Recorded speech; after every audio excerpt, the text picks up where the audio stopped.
Hi there everyone, welcome to my channel. And then in this tutorial video guys, I will teach you on how to declare a string in PHP programming language. Before we start, I would like to say thank you so much to all my viewers, supporters, and subscribers to my channel. Thank you for your support. If you are new with my channel and then you like this video, please hit the like button. Don't forget to share and please support my channel guys by clicking the subscribe button. So let's get started.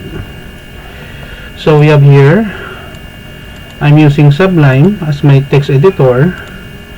Before we start writing a program in PHP, make sure that SAMP is running.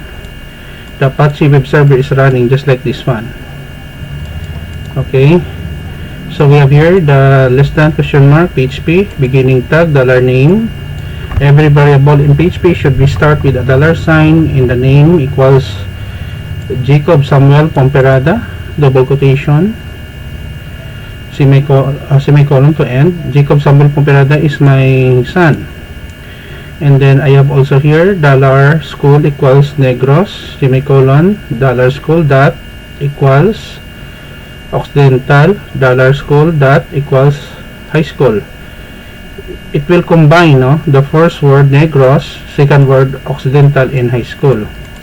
To display, we will have to issue a command on the echo $name br new line in HTML and school, and then we close the tag. Don't worry guys, because I will put a link in the video description where you can download the complete source code for free in my two websites. Okay, so when we run the program, here we go. We have here Jacob Samuel Pomperada, Negros Occidental High School.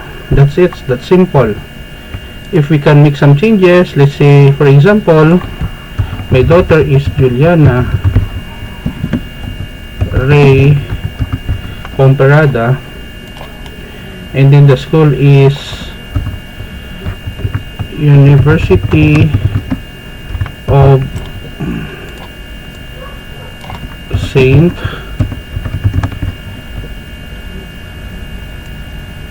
LaSalle. I will save this one, go to our browser. When I refresh, we have here Juliana Ray Pomperada, University of Saint LaSalle.